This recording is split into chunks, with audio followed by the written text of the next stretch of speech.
Здравейте! Сега исках днес да ви покажа каква е причината да не качвам видеота с инструменти и такива неща, както бях обещал.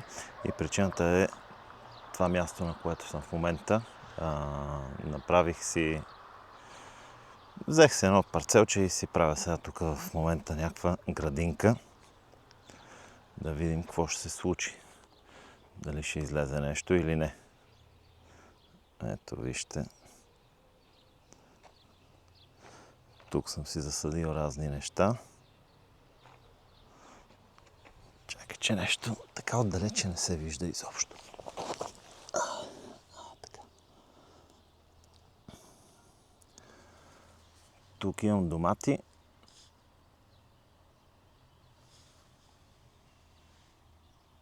Там някакви ягоди, обаче понеже не съм им пуснал на тях капково и майче няма да издържат много. Последните 2 седмици беше голяма жега тук и нещата не знам дали вървят много добре, но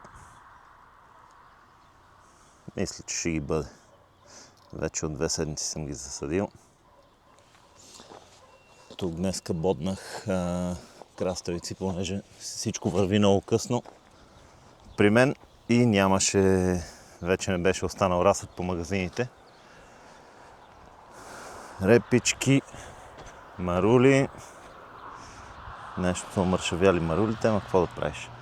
Там съм сложил и бамя и тиквички. Като цяло, това ми е първа година и деца вика е експеримент.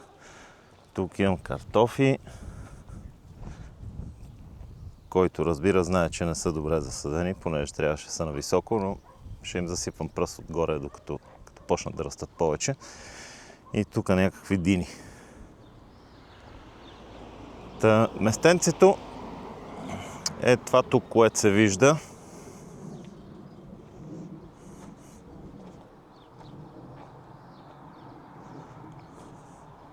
От тук се влиза.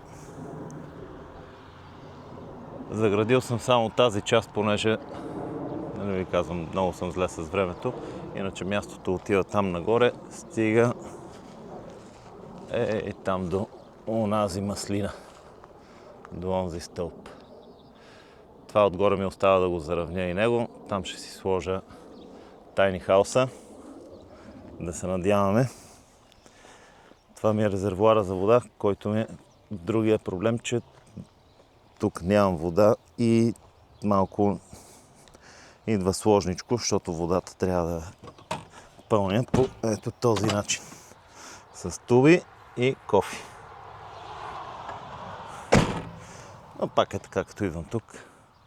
Правя 2-3 курса от една рекичка в съседното село и се справям за сега. С това, което имам в момента, мисля, че ще ми стигне за поне 2 седмици, но всеки път, като идвам, си нося. Там съм си подготвил палета. С тия палети ще направя, нали, всъщност тези там са ми за пода. А тук се виждат по-тъй тези. Имаме ни градички, които ще ги сложа и тук, където са тия колчета.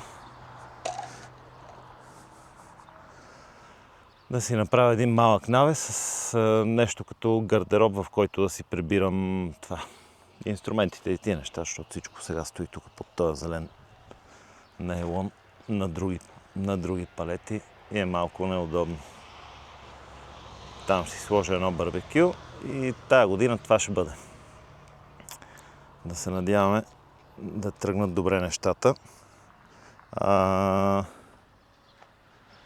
Като цяло е много топло тия 2 седмици. Надявам се другата малко да дръпнем, да паднат температурите, да видим дали ще тръгнат по-добре растенията. И като цяло това ми е новия проект, който исках да споделя с вас. Нали, за сега ще е градинката, навеса с барбекю и да го наречем гардероб склад и също така до него малка компост туалетна. Така че скоро ще видим. Надявам се другата седмица вече да успея да правя нещо тук по въпроса с навеса. Също така ми остава и вратата да направя. Тази седмица успях да сложа с едни приятели колоните и в петък се надявам да успея да направя вратата. Всъщност ще бъдат две врати по 2 метра дългоре, всяка една, които ще ги захвана там на колоните и вече там ще си дръпна мрежата да си я наглася, да стане по-читава и да мога да си я опъна, защото е нещо, както виждате, много рехава изглежда. И така, хора, надявам се тия неща да ви харесват. Също така, на мен ми е за първи път. Който има някакъв опит с градинарство, моля ви се, коментирайте, казвайте какво правя зле, какво не правя. Ето всъщност всичко правя зле, но надявам се да стане все нещо. Понеже съм в Испания, тук климата е друг, нали, съветвам се с баща ми, понеже той си има градина от доста време, но нещата не са точно както в България. Тук, например, доматите в този район, в който съм аз, вирят най-добре тези, които са на земята, нали, без колове, понеже слънцето е много силно. Засадил съм и други с колчета, да видим като им опъна. Сянката, която съм опънал, се надявам да станат. И така, хайде, другата седмица се надявам да кача друго видео. Чао!